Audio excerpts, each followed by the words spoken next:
Hello everyone, welcome to Cashcroft TV. My name is Kalen Ashcroft. Thank you very much for watching this episode of Ages of Empires, where we will be going through all the major world empires throughout history. In this episode, we will be covering the Hephthalite Empire and the Sasanian Empire. As well, we will from each empire highlight a specific ruler or specific leader. So in this, from the Hephthalite Empire, we will highlight Khingila, and from the Sasanian Empire, we will highlight Shapur the first. And in the end, in the style of Plutarch's Parallel Lives, maybe one of the most influential books in my life, we will also have a comparison between the two leaders at the end to kind of distill their uniqueness and perhaps even learn a bit more about their respective empires. So without further ado, we will begin with the first empire.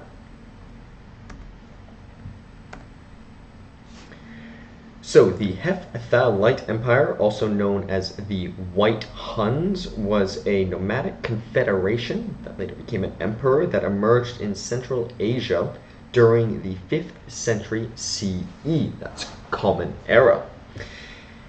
The rise and fall of the Hephthalite Empire, as we will highlight here, is a complex historical narrative marked by interactions with neighboring powers, including the Sasanian Empire, as we shall see, and the Roman Empire as well, military campaigns, and internal struggles. So if you've seen any of the previous episodes we've had on Ages of Empires, I think this one will be nicely fit in with some of the other histories we've shared. So, the Hephthalites, a little bit more background, sometimes called the White Huns, as mentioned, also known as the White Hunas, in Iranian as the Spet Zion, and in Sanskrit as Sveta Hun, were a people who lived, as mentioned, in Central Asia during the 5th and 8th centuries CE.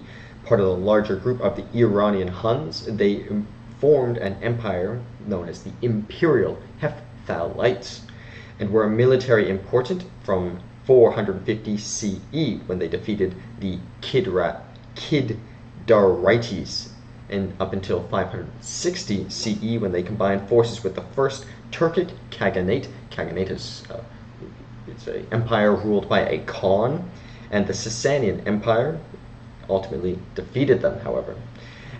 In that time, after 560 CE, they established principalities in the area of Tokharistan under suzerainty of the Western Turks, in the areas of the north of the Oxus, and of the Sasanian Empire in the areas of the south of the Oxus, before the Tokhara Yogis took over in 625. So this is going a bit past our end date of 560 CE. Nonetheless, the Imperial Hephthalites, based in Bactria, so we've covered the Bactrian kingdom, so they're sort of part of this lineage coming out of the Alexandrian or the Macedonian Empire, so it's sort of divided up into even Bactrian. So there is still a bit of a Greek influence here for the Hephthalites, maybe to a lesser extent, very much diluted, but it's still somewhat present. And they expanded their territories eastwards as well to the Tarim Basin and westwards to the Sogdia, and as well southwards through Afghanistan, but they never went beyond the Hindu Kush, which was occupied by the Alkan Huns, previously mistakenly regarded as an extension of the Hephthalites. So we've also covered the Huns as well, but it must be noticed the Hephthalites, maybe having somewhat a shared origin, are a distinct empire for our purposes. Furthermore, as mentioned, they were a tribal confederation, but they were ruled by a singular leader and included both nomadic and settled urban communities, so kind of a hybrid in a sense. They formed part of the 4 major states known collectively as Zion, that's Xyon, or Zionites, Xionites, or Huna, being preceded by the Kidarites, who they defeated, and by the Alkan, and succeeded by the Nezak Huns, and by the first Turkic Khaganate. All of these Hunnic peoples have often been linked to the Huns who invaded Eastern Europe during the same period, and have often been referred to as Huns themselves, but scholars have reached no consensus about any such connection. So there's no consensus about a connection, but there seems to be some connection, hence they were called even the White Huns. So, a little bit more detail into the rise of the Hephthalites, so into our actual story time, I suppose. So the origins of the Hephthalites are not well documented, but they are believed to have originated from the region of the Altai Mountains in Central Asia. Some theories suggest connections with the Xiongnu, an ancient nomadic confederation. So we cover the Xiongnu people as well. So they were one of the earlier tribal confederations to unify and to be something resembling an empire. So maybe that's sort of perhaps where the Hephthalites got some inspiration, or if not even direct lineage. As for their migration, around the mid-5th century, the Hephthalites migrated westward, possibly due to pressure from the expanding Gokturks. They moved into the territories of the Sasanian Empire and the Gupta Empire in Persia and in northern India, respectively. So we covered the Gupta Empire, and we will cover the Sasanian Empire, so it's interacting with many empires that we've covered.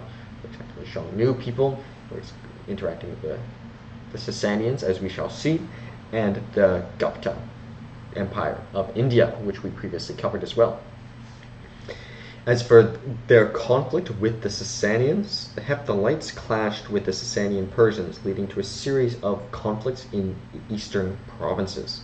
The Sasanian ruler Peroz I was killed in the battle against the Hephthalites in 484 CE. So they actually even defeated one of the Sasanian rulers in battle. As for their invasion of India, the Hephthalites extended their influence into northern India, where they clashed with the Gupta Empire. The Gupta ruler, Skandagupta, is credited with repelling the Hephthalite invasion during the late 5th century. Skandagupta repelled the Hephthalites in the late 5th century, so they were quite a formidable fighting force as well, as we highlighted in their dedicated episode. As for the height of the Hephthalite Empire, their territorial expansion, by the late 5th century, the Hephthalite Empire reached its zenith, controlling a vast territory that included parts of Central Asia, Persia, and northern India. They established their capital as well in Bactria.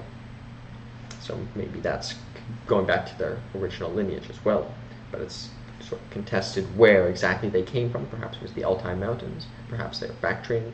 It's hard to say. Perhaps they were more Hun as well.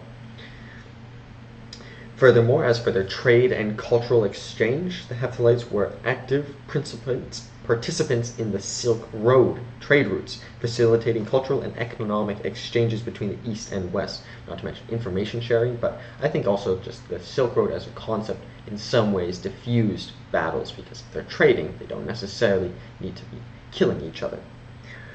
But as for the fall of the Hephthalite Empire, starting with the Sasanian counteroffensive, the Sasanian ruler, Kabad I, seeking to avenge Peroz I's defeat in battle, as previously mentioned, launched a counter-offensive against the Hephthalites in the late 6th century. With the help of the Western Turks, the Sasanians managed to defeat the Hepthalites. So it's interesting that these two empires we're covering happen to be interacting so extensively. Further, as for the Turkic invasions, the Western Turks, who had been allied with the Sasanians, who had initially aided the Sasanians, turned on them and began a series of invasions in Central Asia. The Hephthalites faced pressures from both the Sasanians and Turks, who were now fighting against each other, but still not a good situation, leading to the fragmentation of their empire. As for the legacy of the Hephthalite Empire, the Hephthalites left a limited historical record, and much of what is known about them comes from accounts of neighboring civilizations. So by studying Sasanians, we have in effect learned more about the Hephthalites, for example. Furthermore, their legacy is intertwined with the broader history of nomadic empires in Central Asia, and their rise and fall played a role in shaping the dynamics of the region during the late antiquity and early medieval period. So very influential, particularly given their location sort of surrounded by many important empires, as we shall see when we discuss the map soon. But as to discuss a specific leader from the Hephthalite Empire, we highlight Khingila. So the Hephthalite Empire, also known as the White Huns, was a nomadic confederation once it began, and therefore their details of their specific leaders is not as well documented as some of the more sedentary civilizations. However, one of their prominent leaders associated with the Hephthalites during their peak was Khingila. So Khingila, as for his rise to power, Khingila emerged as a significant leader during the mid-5th century CE, a period marked by the Hephthalite expansion into territories of the Sasanian Empire and the Gupta Empire.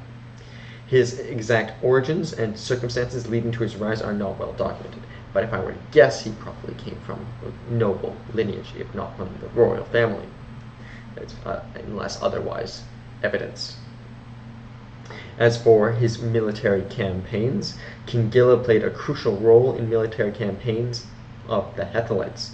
He led his forces in clashes with the Sasanians, and his victories, including the death of the Sasanian ruler Peroz I in 484, contributed to the expansion of the Hephthalite Empire. But maybe it ultimately caused the Sasanians to seek revenge, so maybe it wasn't such a good thing, but I don't think they could have. I think if they didn't kill him, maybe their demise might have just come earlier. As for his invasion of India, Khingila was also associated with the Hephthalite invasion of northern India, as mentioned. The Gupta Empire, as we've highlighted in a previous episode, which if you checked out, I am grateful for that, and if you do, grateful if you will. Under the rule of Skandagupta, resisted these incursions. Khingila's interactions with Skandagupta and subsequent events in northern India are significant aspects of his leadership, but ultimately Skandagupta was able to repel him despite his formidable efforts, which was quite successful against the Sasanians, so sort of speaks volumes to the abilities of the Gupta Empire and Skandagupta. Furthermore, the conflicts with the Western Turks, who, as we mentioned, were for a time allied with the Sasanians themselves. The Hephthalites faced external pressures, particularly from the Western Turks as well. While initially allied with the Sasanians against the Hepthalites, the Western Turks eventually turned against the Sasanians, leading to a complex web of shifting alliances and conflicts in Central Asia. I suppose from their perspective it's probably good that the Sasanians and the Western Turks started fighting each other. I think it's a good thing if one's enemies are fighting against each other, but the fact that they were still both attacking the Hephthalites was certainly not a good situation to be in still. As for its decline and disintegration, the decline of the Hephthalite Empire began in the late 6th century, marked by conflicts with the Sasanian and Western Turks, as mentioned. Khingila's role during this period is not extensively documented, but his leadership likely faced challenges and external pressures intensified. As for his legacy, Khingila's legacy is often tied with the broader history of the Hephthalite Empire and its interactions with neighboring powers, such as the Sasanians, the Gupta Empire, and the Western Turks. The defeat of the Hephthalites by the Sasanians and the Western Turks marked the end of their dominance in Central Asia, and the remnants of the empire were absorbed into the evolving geopolitical landscape, so much of their sort of influence still existed after they were conquered or defeated by the neighboring powers. It's also important to note that the historical records regarding Khingila and other Hephthalite leaders are often fragmentary and rely on accounts of other civilizations. The nomadic nature of the Hephthalites and the lack of centralized administrative system make it challenging to reconstruct detailed biographies of individual leaders such as Khingila with a high degree of certainty, but nonetheless Khingila filled a very important period for the Hephthalites, so we can still learn much about him, particularly with his success and his defeat of the king of the Sasanian Empire, which ultimately spurred their revenge. So that is the Hephthalite Empire and Khingila, and I'll discuss the content of this slide, which I hope you are able to see. So the title we have is the Hephthalite Empire and Khingila. They're also known as the White Huns or the Imperial Hepthalites. The significant leader was Khingila. Empire was the Hephthalite. The period was from 440 to 560 CE, but there were still remnants up until into the 6th century, or into the 7th century technically. As for modern locations, Afghanistan, Pakistan, India, Tajikistan, and Uzbekistan.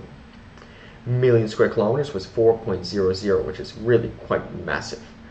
especially even compared to some of the largest empires we've covered. This would make it one of the largest. But it must be noted that it's a different thing to rule over a big area of land nomadically, because one must just run their horses across, or their whereas to have a sedentary society, they'd actually have to have sort of cities on all the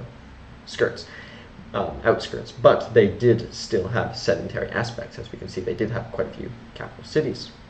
As for their percent of the world, or quite a few major cities, as percent of the world, that was 2.97% of the world, excluding Antarctica. It's a very, very massive empire. It must be noted that this also is a very contested area of land. So this almost 3% is not some uninhabited wilderness that they were able to rule over, but a region that had been filled with empires for centuries, as we've covered.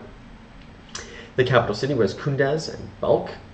The government was a monarchy to some extent, in that there was likely hereditary lineage, for example, as I proposed, was likely true for Khingila.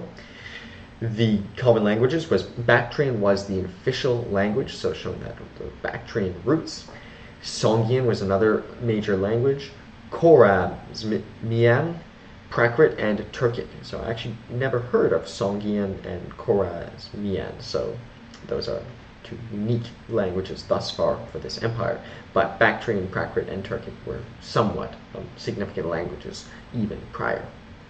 As for religion, was Buddhism, Manichaeism, Zoroastrianism, and Nestorian Christianity, so quite a mix of religions.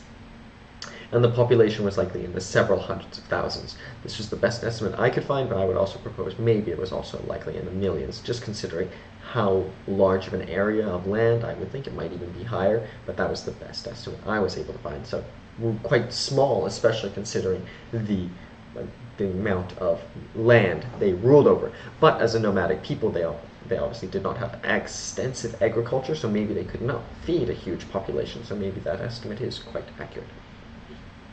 As for images, in the top left we have a coin with Khingila. You can see he's got looks like he's quite a large looking figure. To the right of that we have the Tamga, which is a seal of the imperial Hephthalites, known as the Tamga S2. To the right of that we have some murals from Diberjin Tepe, thought to represent early Hephthalites, so we can kind of see what they look like. They dress quite elegant, I would say, but there's also probably a bias in that people would be more likely to make art of elegant people, so maybe not all of them actually look like that, but some likely did. Below that we have a pretty famous, I guess it would be called a metal piece, showing a Hephthalite ruler written, and on it is written Yabgu, which means Lord of the Hephthalites, and it has the famous elaborate radiant crown with royal ribbons, so they're famous for their crowns, and it was likely produced in the 5th to the 6th century CE, Common Era. To the far right of that, in terms of images, we have the banquet scenes in murals of Balik Tepe, and it shows the ruling class of Tokharistan, or Tokharistan, so sort of showing their banquets. Kind of, we think of some of the, like for example, even in the warring states in our history of China, they still had a lot of, at least, art indicating some celebration. So despite all the wars they were having, they still knew how to have a good time every once in a while, it seems, allegedly, according to the art. As for some additional information, so it was preceded by the Kidarites, to some extent the Sasanian Empire, because they predated them, but also they were later defeated by the Sasanian Empire. Also preceded by the Kangju and the Alkon Huns, but they were succeeded by the Nezak Huns, the first Turkic Kagagnate, the Sasanian Empire, the Turk Shahis, the Zunbils, and the Principality of Changhanian. Some historical era, it was established, the empire, in the 440s, and it's in the period of late antiquity, and it was disestablished around 560 with the principalities of Tokharistan and the Hindu Kush until Hephthalites remained until 710 CE. And in the top right, we have a map. For some reason, no matter how much I endeavored to get these titles of the specific cities, I wasn't able to find what they list. But nonetheless, we can see where the Hephthalites, they bordered the Sasanian Empire to the sort of southwest, the Alcan Huns over here, the Gupta Empire, which they endeavored to invade, the Vakatas, as we mentioned, also with reference to the Gupta Empire. So there was a marriage at one point between one of the leaders of the Gupta Empire and the Vakatakas, so they're pretty good relationship, so one could even consider that them collectively at certain periods. The Magyars, who eventually would become the Huns traditionally called, or Magyar is Hungarian. We have the Ruran Kagagnate, which is led by a great Khan, also a nomadic empire, which we covered as well, and I hope you have checked out that episode and will endeavor to do so. And obviously there's that is the map. So that is the Hephthalite Empire and Khingila, and we will now move to the next empire, the Sasanian Empire. So the Sasanian Empire, also known as the Sassanid Empire, or officially known as Iran Shah, which means land or empire of the Iranians, but is also known as the Second Persian Empire. So we have covered the First Persian Empire, so this would be nice to watch collectively, perhaps, as well as the Neo-Persian Empire is also called. And it was the last Iranian empire before the early Muslim conquests in the 7th and 8th centuries CE. It was named after the House of Sasan, and it endured for over 4 centuries, from 224 CE to 651 CE, Common Era, making it the second longest lived Persian imperial dynasty after the Arsacids, or the Parthian Empire. We've also covered the Parthian Empire. Furthermore, the Sasanian Empire succeeded the Parthian Empire and re-established the Persians as a major power in late antiquity, alongside the neighboring arch-rival Roman Empire. After the 395 CE, the Byzantine Empire was called. The empire ended with the Arab conquest of Iran. So it's nice to consider here the arch-rival of the Roman Empire, particularly the Byzantine in the later portions. So very important to sort of pair this as well if you have checked out the episodes we have on the Roman Empire as well, the Roman Kingdom, and the Roman Republic as well, we've also covered. And the Roman Empire, we've also covered both the East and the Western as a pair, so quite detailed, and I hope you endeavor to check it out. If you have, I'm very grateful.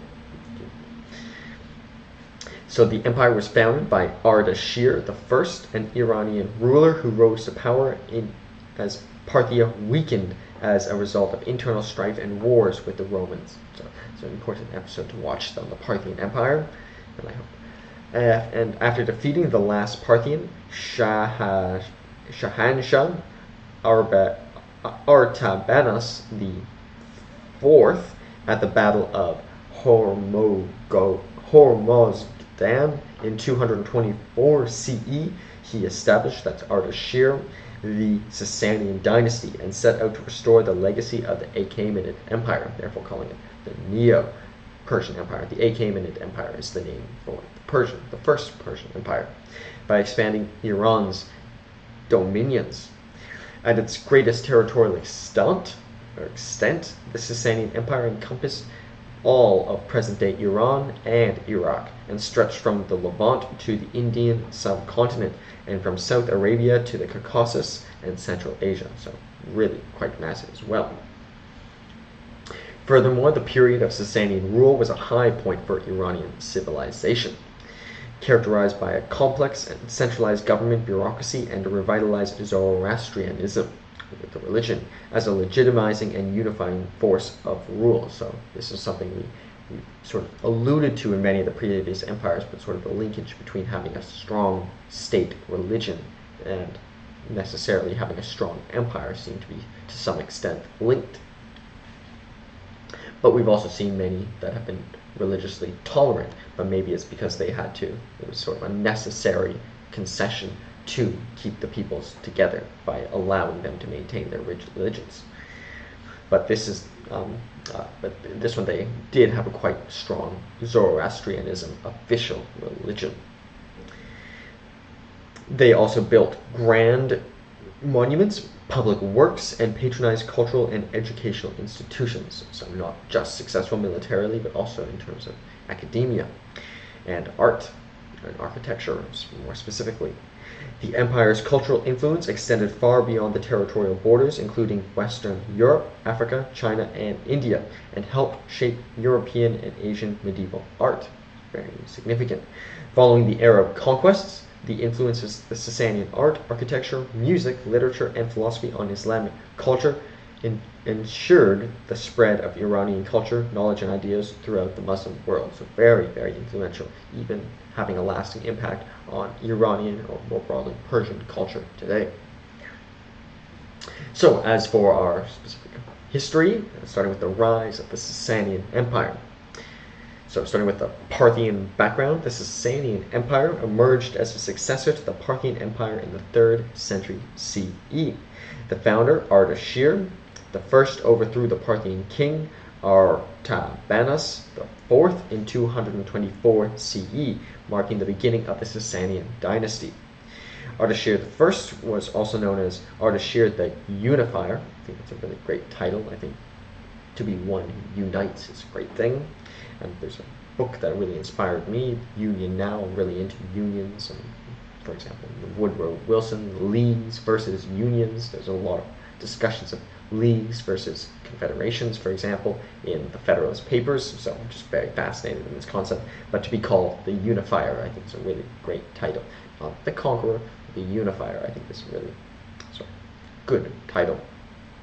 And he consolidated power by defeating the Parthians at the Battle of Hormozgan in 224 CE, and he proclaimed himself Shah ha-Shah, which means King of Kings, and established the Sasanian Empire with its capital at Ctesiphon. Furthermore, moving to Shapur I, who is the leader we will highlight specifically, Ardashir's son, Shapur I, who reigned from 241 to 272 CE, expanded the empire significantly. Shapur defeated the Roman emperors Valerian and Gordian III, as well, bringing regions such as Mesopotamia and parts of the Caucasus under Sasanian control. So we'll highlight him more in a specific biography to come. As for the zenith of the empire under Shapur II, who reigned from 309 to 379 CE, so for allegedly 70 years, continued the expansion and consolidation of the empire. He faced Roman emperors like Julian and Theodosius, maintaining a complex relationship with the Roman Empire. That's the Byzantine Empire. As for the religious policies of the Sasanian Empire, the Sasanian Empire was characterized by Zoroastrianism religious policies specifically. Shapur II, for instance, persecuted Christians and other religious minorities, enforcing Zoroastrianism as the state religion. So unlike some of the previous empires that we've seen that have been quite religiously tolerant, that is not true of the Sasanian Empire. Furthermore, as for the cultural achievements of the Sasanian Empire, during this period, the Sasanian Empire witnessed advancements in art, architecture, and literature. Notable structures such as Tak Karsa, the Arch of Ctesiphon, exemplify Sasanian architectural prowess. And I don't have those images here on the slide, but I hope you might be able to check them out with an internet search. But moving to the decline and fall of the Sasanian Empire. Heraclius and the Byzantine-Sasanian Wars, the early 7th century, saw intense conflicts with the Byzantine Empire, known as the arch-rival even, under Emperor Heraclius. The Byzantine-Sasanian Wars weakened both empires significantly, opening the door for external invasions. So it must be noted that the Byzantine Empire was overall declining itself. So they're still fighting each other, but both were sort of declining, and both weaken each other for allowing for external invasions from others as well. As for the Islamic conquest, in 636 CE, the Sasanian forces suffered a decisive defeat at the Battle of Qadisiyah against the Arab Muslim armies led by Caliph Umar's commanders, and the capital of Ctesiphon fell in 637 CE. And that was their second capital too.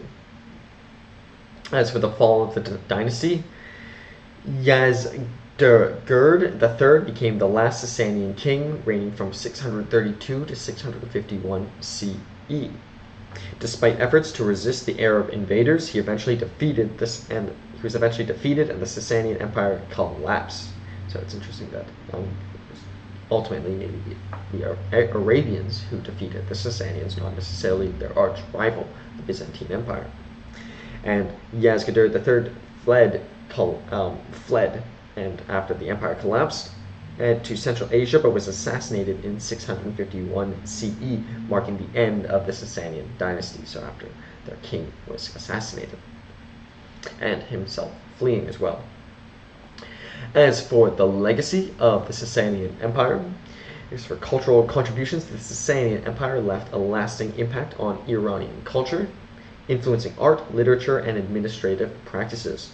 Zoroastrianism continued to be a significant cultural and religious force in the region, which was their state religion, even forced upon people. Many people had to give up Christianity, maybe also because their rival, the Byzantine Empire, was Christian too. So sort of maybe wanted to differentiate themselves necessarily. And then it became a leading religion in the region, religious force in the region. As for Islamic Persia, the conquest of Persia by the Arabs marked the beginning of the Islamic Caliphate's rule in the region too. The cultural administrative traditions of the Sasanian Empire persisted and integrated with Islamic governance. So although the Arabians ultimately defeated them, they also incorporated many Sasanian policies and structures in terms of their bureaucracy. As for their further enduring influence, the memory of the Sasanian Empire and its achievements continued to resonate throughout the Persian history, serving as a source of inspiration for subsequent dynasties, including the Safavids and the Qajars. So we will see its influence continue as we continue to cover empires and move throughout history. So as for a biography of Shapur I, so the Sasanian Empire, once again spanning from 224 to 651 CE, had several notable rulers throughout history. One of the most important, however, and influential leaders was Shapur I, who reigned from 241 to 272 CE. Shapur I played a crucial role in shaping the Sasanian Empire during its formative years. So Shapur I, also spelled Shabur, or in Middle Persian, Sabur, was the second Sasanian king of kings of Iran, of the Sasanian Empire, specifically, after Ardashir I. The precise dating of his reign is disputed, but it is generally agreed that he ruled from around 240 to 270 CE, with his father Ardashir I as co-regent until until his death in 242 CE. So it's 242, we could say. He officially got the full reins and the training wheels off. During his co-regency, he helped his father with the conquest and destruction of the Arab city of Hatra. Interesting that the Arabs would eventually come to defeat the Sasanians ultimately, whose fall was facilitated, according to Islamic tradition, by the actions of his future wife al-Nadira. So actually using or allowing his wife to contribute to his military conquests. It's quite progressive, I would say. Shapur also consolidated and expanded the empire of Ardashir, and the empire of Ardashir I, his father, and waged war against the Roman Empire, specifically the Byzantine or the Eastern Roman Empire, and seized the cities of Nisibis and Karhe, while he was advancing as far as Roman Syria. Although he was defeated at the Battle of Resina in 243 by the Roman Emperor Gordian III, who reigned from 238 to 244 CE, he was the following year able to win the Battle of Mish and force the new Roman Emperor Philip the Arab, who reigned from 244 to 249 CE, to sign a favorable peace treaty that was regarded by the Romans as a most shameful treaty, granting them much additional land, as we shall see on the map. As for Shapur I, his ascension to the throne, Shapur I is also known as Shapur the Great, ascended to the throne in 241 CE or 240. His father died in 242 CE after the death of his father in 242 CE. Ardashir I, the founder of the Sasanian Empire, so he did come from definitively the most powerful lineage. So it didn't seem like he necessarily had to fight against others who were contesting to try to get control of the throne. So it seems to be somewhat of a smoother transition than we've covered from many other empires. Shapur inherited the realm, that was still consolidating its power, but then there were still certainly external threats, but there does not seem to be necessarily internal threats within his bureaucracy threatening his lineage. As for military achievements, Shapur I was a formidable military leader and expanded the Sasanian Empire through a series of successful campaigns. One of the most significant victories was the defeat of the Roman Emperor Valerian in 260 CE at the Battle of Edessa. Valerian was captured, marking an unprecedented event in Roman history. So that's something I followed in the decline and fall of the Roman Empire by giving the capture of Valerian. The emperor himself was held captive by the Sasanians. Further to the Roman-Sasanian Wars, Shapur I engaged in multiple conflicts with the Roman Empire during his reign. His campaigns were characterized by territorial gains in Mesopotamia, Syria, and Armenia. The capture of the Roman Emperor Valerian and the establishment of the Sasanian sphere of influence in the region were among Shapur's most notable achievements. Further to the capture of Valerian, in 260 was a pivotal moment. Valerian's capture was not only a military triumph, but a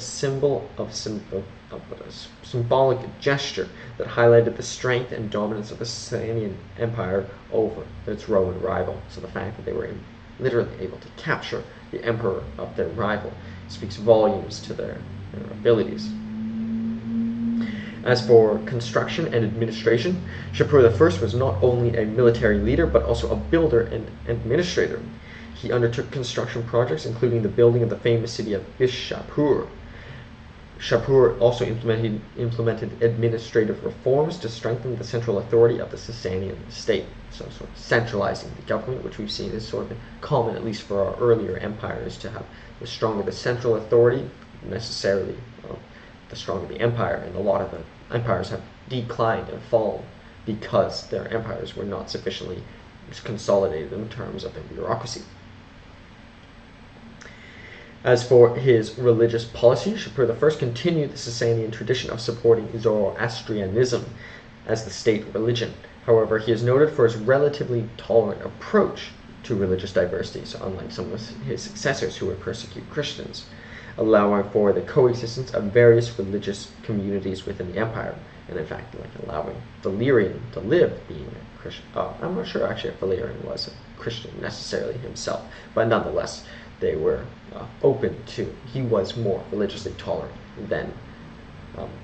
It's actually, I was thinking maybe it's unlikely that Valerian was Christian, because it wasn't until Constantine that Christianity was officially adopted as the religion of the Roman Empire, so Valerian might have been pagan. But nonetheless, Shapur I was religiously tolerant, and he was to some extent even tolerant of Valerian's paganism by not killing him immediately, for example. As for his death and succession, Shapur I ruled for over 3 decades and died in 272 CE. He was succeeded by his son Hormizd I. Shapur left a lasting legacy as a military strategist, statesman, and builder, contributing significantly to the consolidation and expansion of the Sasanian Empire. Shapur I's reign is often regarded as a high point in Sasanian history, marked by military success, particularly the capture of Valerian, territorial expansion, and cultural achievements. His ability to defeat powerful Roman forces and secure the empire's position in the region solidified his place as one of the most important leaders in the history of the Sasanian Empire. So that is Shapur I. We'll now look at the content of this slide, which I hope you are able to see. So the title is the Sasanian Empire and Shapur I, also known as the Sassanid Empire, or the Second Persian Empire, or the Neo-Persian Empire, furthermore, or Aranshar, which means land or empire of the Iranians. Significant leader is Shapur I, Empire, Sasanian, period 224 to 651 CE. Modern locations, Iran, Iraq, pardon me, that should be a Q, not a W, Armenia, Azerbaijan, Georgia, Turkey, and Kuwait. Million square kilometers, 3.5. Million square miles equivalent is 1.35%. Of the world is 2.60, which is really quite massive. The Persian Empire must also be noted. What the first Persian Empire was also, or the Achaemenid Empire was also very large too.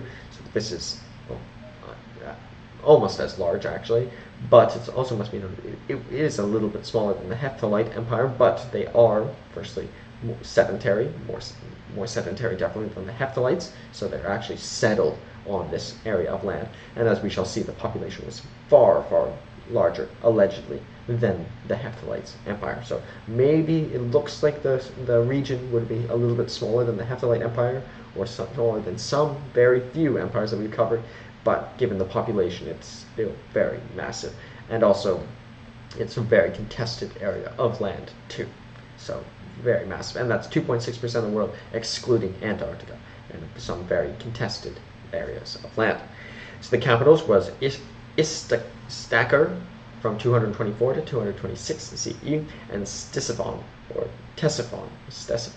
from 226 to 637 CE. It was a feudal monarchy. Common languages was the Middle Persian was the official language, but there were various other dialects and varying degrees of tolerance, probably correlated with the religious tolerance as well. Religion, Zoroastrianism, was the official, and sometimes other religions were even persecuted. Christianity, pardon me for my pronunciation, should be Christianity.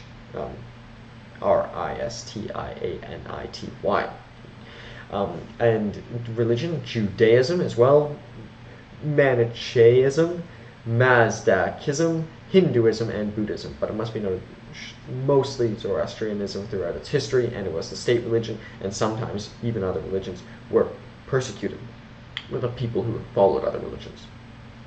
Population was between likely 30 to 40 million, which is a pretty specific estimate we were able to find, which is quite large. It's about the population of Canada, or about the population of California today. It must be noted that the population doesn't seem that large relative to populations today, but technology has changed so we can actually support larger populations. So it's quite a large empire, especially given the time. In the top left, we have a standing image of Shapur I. I think it's quite rare to have such a detailed image, so it's very nice to have. To the right of that, we have the Defish Kaviani, which is the state flag of the Sasanian Empire. To the right of that, we have the Simurg, which is the imperial emblem, featuring that winged mythical creature. To the right of that, we have what's known as Bahram V, who is one of the King of Kings, who is a great favorite in Persian literature. Brahman, and this in particular image we have here, Brahman and the Indian princes in the Black Pavilion, so the meetings. So this is just sort of an image of one of the most important pieces of writing, the king, that is based on a king from this period. Down and to the right of that, we have a rock relief of Ardashir the First receiving the ring of kingship, or Ardashir the First receiving the ring of kingship from Zoroastrian supreme god Ahura Mazda. So allegedly getting the reign, the right to rule from God itself. So as we see here, the linkage between the strong state religion and the monarch itself. Down and to the left of that, we have the Humiliation of Valerian by Shapur, which is this is a drawing on pen and black sketch by Hans Holbein the Younger in 1521, so still being drawn many years later, but hence the name, the humiliation, how humiliating to Valerian and how humiliating to the Roman Empire to be captured by Shapur I. Historical era is in late antiquity. The Battle of Hormozgan was on April 28, 224. Establishing the empire. The Iberian War, 526 to 532 CE, the climatic Roman-Persian War of 602 to 628, 602 to 628 CE. The Civil War was from 628 to 632 CE. The Muslim conquest was from 632 to 651 CE, and the empire collapses in 651 CE. It was preceded by the Parthian Empire, the Kingdom of Iberia, the Kushan Empire, the Kingdom of Armenia, and the Kings of Persis. And it was succeeded by the Rashidun Caliphate, the Dabuyid Dynasty, the Bavand Dynasty, the Zarmirids, the Mazmugans of Damavand, the Karavand Dynasty, and Tokhara and the Yokus. So many came in to fill its large gap it left. And my apologies for my pronunciation. Here we have a map of the region. The darker blue is the region they officially own, and then the additional light blue is the regions they got from Rome after the treaty. So a very massive area of land, 3.5 million square kilometers. So that is the Sasanian Empire and Shapur, and now we will discuss the two leaders in the comparison in style of Plutarch's parallel lives to distill their uniqueness and perhaps learn a bit more about their empires. So Khingila of the Hephthalite Empire and Shapur I of the Sasanian Empire were prominent leaders who played crucial roles in the histories of their respective empires during the same time period too. While both were rulers were active in the 5th and 6th century CE, there are significant differences in their backgrounds, achievements, and circumstances of their rule. So as for their backgrounds, starting with the Hephthalite Empire, the origins of Khingila are not well documented, being a nomadic people, and much of his background remains unclear. He emerged as a significant leader during the mid-5th century CE, playing a key role in the Hephthalite expansion into Persia and northern India, but we don't even necessarily know if he came from royal lineage. I think if he didn't, it might have been more likely indicated, and I think it would have been hard at the time to become the ruler of the empire without, but maybe he was from a more humble background. As for Shapur I and the Sasanian Empire, Shapur I was the son of Ardashir I, the founder of the Sasanian Empire. Therefore, Shapur ascended to the throne in 241 after his father died in 242 CE, so they co-reigned for a bit, inheriting a realm that was still in the process of consolidating power. So still developing, but still certainly the most powerful lineage. So it was pretty smooth power transition, even a bit of overlap with his father. As for military achievements, Khingila was known for his military campaigns against the Sasanian Persians and the Gupta Empire of northern India. His victories, including the defeat of the Sasanian ruler Peroz I, marked the height of the Hephthalite power in the mid-5th century CE, so direct conflict here between the two empires. As for Shapur I, he was a formidable military leader who engaged in conflicts with the Roman Empire, achieving significant victories, including the capture of the Roman Emperor Valerian. His military successes expanded Sasanian territory in Mesopotamia, Syria, and Armenia. As for religious policies, specific details about Khingila's religious policies are not well documented. The Hephthalites were nomadic and did not establish a centralized administration, marking it challenging to ascertain specific religious policies. So not much can be said here, but they were likely diverse in religions and not nearly as strongly religious as we shall see with the Sasanian Empire. Whereas for Shapur I, continued the Sasanian tradition of supporting Zoroastrianism as the state religion. Despite some persecution of religious minorities, Shapur's reign was relatively tolerant compared to some of the other Sasanian rulers a tolerant approach to religious diversity compared to some of the later Sasanian Empire rulers. As for their legacy and downfall, Khingila, the decline of the Hephthalite Empire began in the late 6th century due to the conflicts with the Sasanian and Western Turks. Khingila's role during this period is not extensively documented, but his leadership likely faced challenges and external pressures intensified. So maybe he didn't do the best job he could have. Maybe somebody else in his shoes might have been able to better maintain the Hephthalite Empire, but maybe he kept the Hephthalite Empire going for longer than it maybe would have been able to without his influence. So it's hard to say and hard to speculate, but nonetheless, the Hephthalite Empire did face unfortunate consequences, but even during his reign, but also following his reign. As for Shapur I, Shapur left a lasting legacy as a military strategist, statesman, and builder. His reign is considered a high point in Sasanian history. However, the later Sasanian rulers faced challenges from external invasions, particularly the Arab Muslim conquests, leading to the eventual collapse of the empire. So maybe he could have also done better succession planning and make sure his descendants were better equipped to hold up the empire, but or maybe he did everything he could. So it's also hard to speculate too. Thus, while Khingila and Shapur I were both influential leaders during the same historical period, their backgrounds, achievements, and circumstances of their rule were shaped by the distinct characteristics and challenges faced by the Hephthalite and Sasanian empires, respectively. So, two very fascinating leaders, two very fascinating empires I particularly found. And this is Ashcroft TV. My name is Kalen Ashcroft. I'm very grateful for your support, and I'd be very grateful if you continue to provide it. Thank you so much.